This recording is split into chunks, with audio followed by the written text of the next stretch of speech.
আমার মেয়ে জান্নাত বৃষ্টি বিদেশ থেকেও বাবা মার জন্য দেশি মাছ মুরগি পাঠাইছে। কি পাঠাইছে দেখি আমরা। শীতের শুরুতে আমার মেয়ে দেশি হাঁসের মাংস পাঠাইছে। আগামীকালকে আমরা চাউলের রুটি দিয়ে খাবো। এবং সুন্দর করে প্রসেস করে পাঠাইছে সব কিছু, যাতে কষ্ট না হয় ওর আম্মুর। সেইভাবে সুন্দরভাবে ভালো হবে। আপনারা পরে দেখতে থাকুন। প্রবাসে থাকা প্রতিটা সন্তানই জানে দূর থেকে বাবা মাকে খুশি করার কি এক প্রশান্তি।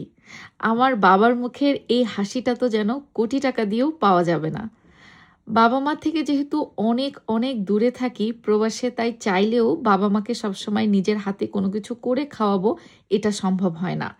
আমার আব্বু আম্মু ঢাকাতে আমার ভাই এবং ভাইয়ের বউয়ের বাসায় বেড়াতে এসেছে বেশ কিছুদিন। আমার ভাইয়ের বউ তো সেই রকম সব কিছু রান্নাবান্না করে ঠিকই খাওয়াচ্ছে, কিন্তু আমার নিজেরও মন চায় মাঝে মাঝে বাবা মাকে একটু খুশি করতে। তাই সারপ্রাইজ দেওয়ার জন্য আমার ভাইয়ের বাসায় একটা পার্সেল পাঠিয়েছি। নিজে হাতে রান্না করে তো পাঠাতে পারবো না, তাই ভাইয়ের বউকেই দায়িত্ব দিয়েছিলাম যেন রান্না করে আব্বু আম্মুকে খাওয়াই। এখন কথা হচ্ছে বাজারটা কিভাবে করব। যেহেতু আমি প্রবাসে থাকি তাই অনলাইনেও কিছু রিসার্চ করলাম, পরিচিত অনেকজনের কাছ থেকেও শুনলাম যে ভালো মাছ মুরগি এগুলো কোথায় পাওয়া যাবে। তারপরে খুঁজে বের করলাম ছোট মাছ এই পেজটা, যেখান থেকে আমি আমার পছন্দ মতো অনেক কিছু অর্ডার করেছিলাম আমার আব্বু আম্মুর জন্য, এবং ঠিক একদম সব কিছু সুন্দর মতো পৌঁছে গেছে আমার ভাইয়ের বাসায় ঢাকাতে।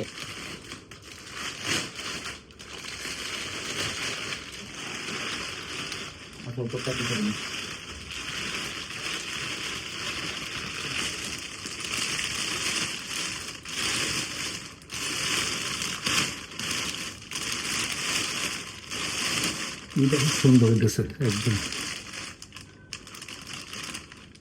প্যাকেজিংটা অনেক সুন্দর। প্যাকেজিং খুব সুন্দর।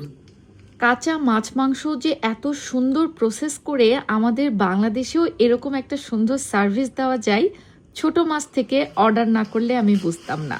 হ্যাঁ, পেজটার নাম ছোট মাছ, যেখান থেকে আমি সব জিনিসগুলো অর্ডার করেছিলাম আব্বু আম্মুর জন্য। এখানে তো আপু তো বলছিল যে দেশি মাছ আর দেশি মুরগি পাঠাইছে, কিন্তু শুরুতেই তো দেখতেছি যে শীতের চমক দেশি হাঁস, যেটা খুবই মানে রেয়ারিটি পাওয়া যায়। রাজহাঁস অনেক পাওয়া যায়, বাট দেশি পাতি হাঁস কিন্তু খুব রেয়ার। তো এই দেশি হাঁস এটা মানে এটার মধ্যে চমক ছিল আর কি। ওয়াও, হাঁসের মাংস শীতকালে খেতে খুবই মজা। হাঁসের মাংস ভুনা আর চাউলের রুটি যদি হয় সেই স্বাদ লাগবে। আম্মু চালের রুটি বানাই দিবে, সমস্যা নাই। হ্যাঁ, ধন্যবাদ। এটা মানে শীতকালে আর দেশি হাঁসের তেল বেশি হয়, সো দেশি হাঁসের মাংস শীতকাল থেকে নিতে মজা লাগে। আর এটা হলো দেশি মুরগি, দেশি হাঁস তো আরো আছে।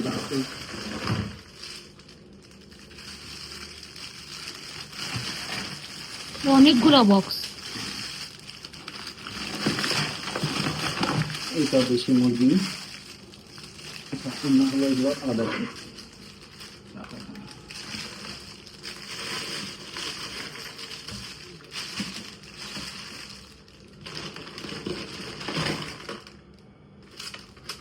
এটা হলো কাইক্কা মাছ, কাতলা মাছ বিলের। ওরে সুন্দর, মাশাআল্লাহ। এটা হচ্ছে গুতুম মাছ। এইটা নদীর চিংড়ি। এটা মোস্ট প্রবাবলি মেঘনা নদীর কাঠালি চিংড়ি, এটাকে কাঠালি চিংড়ি বলে। ওয়াও। ডিমালা দেখছো? হ্যাঁ। এটা হলো তারাবাইন।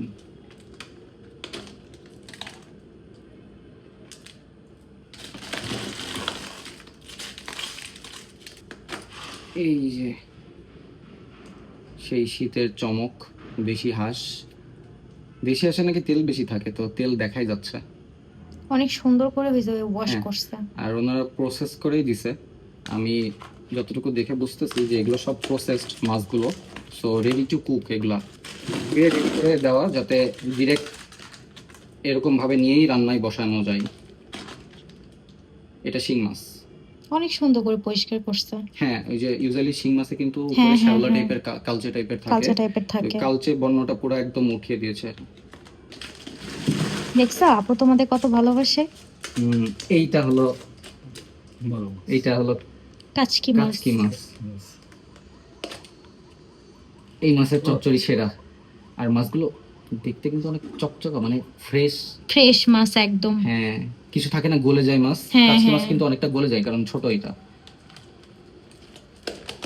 এটা হলো পাবদা মাছ, এটাও ভালো মতো এটা পরিষ্কার করা, অনেক ফ্রেশ মাছ একদম, দেখছো? পরিষ্কার করে কাটা সুন্দর করে। আর তুমি একটা জিনিস খেয়াল করছো যে এই মাছগুলো কিন্তু আমি যতদূর জানি অনলাইনে কিন্তু অনেকেই বিক্রি করে, বাট ম্যাক্সিমাম মানুষই কিন্তু পলিথিনে করে দেয়, হুম। কিন্তু ওনারা কিন্তু বাটিতে করে দিচ্ছে। মানে এটা আপু যেখান থেকে প্যাকেজিংটা সুন্দর। তারা মানে সুন্দর মতো প্যাকেজিং করছে, লাইক এই বক্সে থাকলে এরকম ভাবে ফ্রিজে রেখে দেওয়া সম্ভব, কিন্তু পলিথিনে থাকলে অনেক সময় লিক হয়ে যায় বা অনেক সময় দুর্গন্ধ বেরোয় ফ্রিজের মধ্যে। সো এই বাটি থাকার কারণে এটা সিল থাকবে। সো শুধুমাত্র মতো বাটিটা এই যে বরফটা থেকে ছাড়ানোর পরে এরকম ভাবে ফ্রিজে দিয়ে দিলে অনেকদিন সংরক্ষণও করা যাবে, আবার চাইলে ইনস্ট্যান্ট রান্না করেও খাওয়া যাবে, যেহেতু সবকিছু রেডি টু কুকই আছে। Wow, মলা মাছ। চকচক করতেছে মাছগুলো। হ্যাঁ। ফ্রেশ। এটা ট্যাংরা।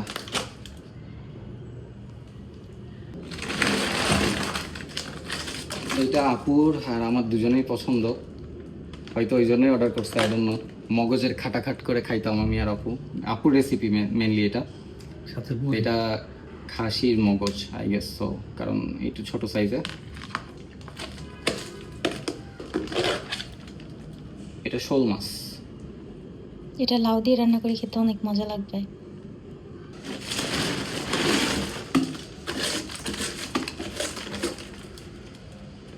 এটা গলদা চিংড়ি, এটা নদীর, কিছু হয় না যে পুকুরে বা কোন ঘেরের মধ্যে চাষ করে, এটা ফ্রেশ আছে দেখছো? অনেক ফ্রেশ। হ্যাঁ, আর সুন্দর করে কাটা।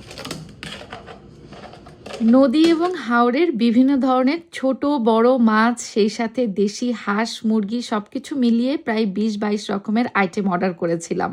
কিন্তু সত্য বলতে আমি আমার এক্সপেকটেশনের থেকেও ভালো সার্ভিস পেয়েছি, কারণ ওনারা এত সুন্দর করে সব কিছু নিট অ্যান্ড ক্লিন করে রেডি টু কুক দিয়েছেন, যেন এটা আর আমার আব্বু আম্মুর কোনো কষ্টই না হয়। বিশেষ করে এখন শীতকাল, হাঁস খাওয়ার সময়, আর হাঁস পরিষ্কার করার যে কষ্ট, দেশি হাঁসটা ওনারা এত সুন্দর করে ক্লিন করে দিয়েছেন।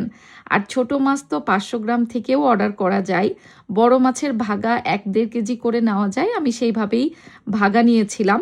আর সব থেকে ভালো জিনিসটা কি জানেন, ছোট মাছ এই পেজের ওনার হচ্ছে একজন স্কুল শিক্ষক। তিনি শিক্ষকতার পাশাপাশি সততার সাথে এই ধরনের সুন্দর সার্ভিসগুলো পুরো বাংলাদেশে দিয়ে যাচ্ছেন। ঢাকার ভেতরে ঢাকার বাইরে সব জায়গাতেই কিন্তু ওনারা ডেলিভারি করেন। শুধু মাছই না, বিভিন্ন ধরনের মাংস, কলিজা, গুর্দা, মগজ এসব কিছুও কিন্তু ওনারা সেল করেন। তাই আমি মাছ এবং মাংস আইটেম সব কিছু মিলিয়ে ঝিলেই অর্ডার করেছিলাম। আর যেহেতু ওনারা ক্যাশ অন ডেলিভারিতেই পুরো বাংলাদেশেই প্রোডাক্টগুলো পাঠান, তো সেক্ষেত্রে টেনশনের কোনো জায়গাই নেই। প্রবাসে বসে আমার মতো সবাই অর্ডার করতে পারেন দেশে আপনার আত্মীয় স্বজনের জন্য। আর দেশের ভেতরে যারা রয়েছেন তারাও কিন্তু অর্ডার করে ফেলতে পারেন। আর হ্যাঁ, এটা যেহেতু কোনো প্রমোশনাল ভিডিও না, তাই ভাইয়ার সাথে কথা বলেছিলাম আমার দর্শকদের জন্য কোনো ছাড় আছে কিনা। ঢাকার বাইরে বিভিন্ন জেলায় কর্কশিটে করে বরফ দিয়ে মাছ পাঠাতে কিন্তু প্যাকেজিং এবং কুরিয়ার চার্জ প্রায় 850 থেকে 1000 টাকা পড়ে যায়। তো আমার দর্শকরা কেউ যদি ছোট মাছ পেজ থেকে অর্ডার করেন 15,000 টাকার উপরে, তাহলে উনি সারা বাংলাদেশে ডেলিভারি চার্জ এবং প্যাকেজিং চার্জ ফ্রি করে দিবেন। এটা কিন্তু একটা চমৎকার সুযোগ। সবশেষে তৃপ্তির একটা বিষয় কি জানেন, আমার বাবা মায়ের খুশি, আলহামদুলিল্লাহ।